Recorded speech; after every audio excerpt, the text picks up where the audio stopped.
बघत आहोत, या देशामध्ये संविधान जे डॉक्टर बाबासाहेब आंबेडकरांनी आपल्याला संविधान दिलेलं आहे आणि त्या संविधानाचा कुठेतरी चुकीचा वापर, संविधानाच्या विरोधात जे काम चाललं आहे, आपण बघतोय की ईडीचा, सीबीआयचा धाक दाखवून सरकार तोडण्याचं काम चालू आहे. आज आपण बघतोय की केजरीवाल साहेब हे निवडून आलेले आहेत, पण कुठेतरी त्यांना पकडून आतमध्ये तुरुंगामध्ये टाकलेलं आहे. तर हे कुठेतरी संविधानाच्या विरोधात काम चालू आहे. आज आपण बघतोय की बेरोजगारी आहे, महागाई आहे आणि आपण बघतोय खाजगीकरण करून आरक्षण संपवण्याचं काम चालू आहे. त्यासाठी आपल्याला हे संविधान कुठेतरी वाचवायचं आहे. संविधान हे टिकून राहण्यासाठी आम्ही ह्या महाविकास आघाडीला पाठिंबा देण्याचं ठरवलेलं आहे आणि खरोखरच आपल्या सर्वांना एकत्र येऊन हे संविधान टिकवण्याचं काम करायचं आहे. आणि राष्ट्रवादी काँग्रेस पक्ष, शिवसेना आणि काँग्रेस पक्ष ह्या सगळ्या पक्षांना, महायुतीला आम्ही पाठिंबा देण्याचं जाहीर केलेलं आहे. या देशामधलं दिवसेंदिवस वातावरण हे ह्या निवडणुका जनता ताब्यात घेते असं दिसतंय.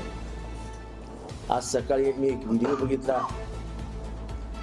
राजकारणाशी कुठलाही संपर्क नसलेले विद्यार्थी रस्त्यावर उभे होते आणि त्यांचा इंटरव्ह्यू घेतला गेला. त्या पोरांच्या विचारांमध्ये इतकी स्पष्टता होती की त्याच्यावरून कळतंय की डिक्टेटोरियल ॲटिट्यूड हा पोरांना किती समजतो आणि त्याचे परिणाम त्या पोरांच्या मनावर काय होत आहेत. तो व्हिडिओ आपणही बघून घ्या. आज सकाळपासून व्हिडिओ व्हायरल होतोय आणि मला खरोखरच जर अशी परिस्थिती असेल तर निवडणुका एकीकडे, पण या देशातला विद्यार्थी जागा झालाय हे खूप महत्वाचं आहे.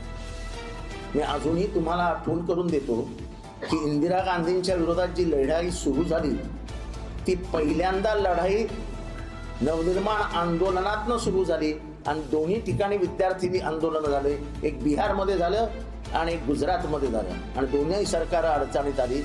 त्याच्यानंतर या दोन विद्यार्थी संघटनांनी जयप्रकाश नारायण यांना आमंत्रित केलं आणि त्याच्यानंतर जनता पार्टीचं पुढचं युग सुरू झालं. विद्यार्थी हा दिशा बदलतो हे आता लपून राहिलेलं नाही. त्यामुळे आजचा व्हिडिओ पाहून मला नक्कीच येणाऱ्या काळामध्ये काय घडणार आहे हे थोडं आता दिसायला लागलं. शिवाजी महाराजांचा, रिपब्लिकन ऑफ इंडियाचा, महाविकास आघाडीचा जय भीम.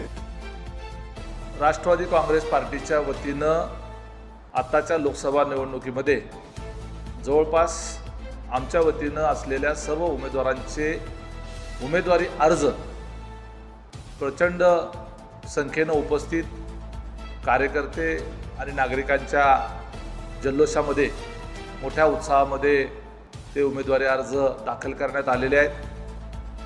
शिरूरमध्ये आढळराव पाटील यांचाही अर्ज त्या ठिकाणी दाखल झालेला आहे. नाशिकची जागा या संदर्भामध्ये कालच आमचे राष्ट्रीय अध्यक्ष, राज्याचे उपमुख्यमंत्री आदरणीय अजितदादांनी त्या जागेवरचा क्लेम अद्याप राष्ट्रवादी काँग्रेस पार्टीनं सोडला नसल्याचं स्पष्टपणे सांगितलेलं आहे. निश्चितपणे राष्ट्रवादी काँग्रेस पार्टी नाशिकच्या जागेच्या करता आग्रही आहे आणि ती जागा जर राष्ट्रवादी काँग्रेस पार्टीच्या वाट्याला आली तर निश्चितपणे त्या ठिकाणी आमचा विजय होऊ शकतो, याच्या संदर्भामध्ये आमची खात्री आहे. एकंदरीतच संपूर्ण महाराष्ट्रामध्ये आता देशाचे पंतप्रधान नरेंद्र मोदी साहेब यांच्या सभा होत आहेत, त्याला उत्तम असा प्रतिसाद मिळतोय आणि जनमानसामध्ये आपला देश प्रगतीच्या दिशेनं आणि जागतिक पातळीवर जी आगेकूच करतोय त्या संदर्भामध्ये मोदी साहेबांच्या प्रचारानंतर सर्वसामान्य मतदारांमध्ये महायुतीच्या संदर्भामध्ये, एनडीए आघाडीच्या संदर्भामध्ये अतिशय सकारात्मक असं वातावरण होताना त्या ठिकाणी दिसतंय.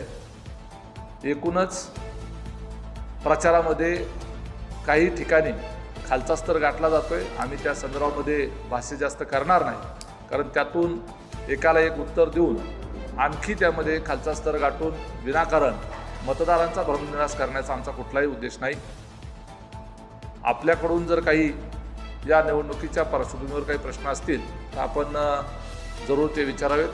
त्या ठिकाणी आम्ही सर्व प्रवक्ते या ठिकाणी उपस्थित आहोत. निश्चितपणे भुजबळ साहेब हे आमच्या पक्षाचे ज्येष्ठ नेते आहेत. सामाजिक चळवळीमध्ये अतिशय मोठं योगदान संपूर्ण महाराष्ट्रामध्ये देशपातळीवर त्यांचं राहिलेलं आहे. सिनियर मोस्ट लीडर आहेत, आमच्या पक्षाचे संस्थापक सदस्य आहेत. त्यामुळं भुजबळ साहेबांच्या संदर्भानं निश्चितपणे ती जागा जी आहे ती आमच्यासाठी अतिशय सुरक्षित आणि निश्चितपणे जिंकून येणारी आहे. आणि म्हणूनच त्या जागेकरता आमचा आग्रह आहे.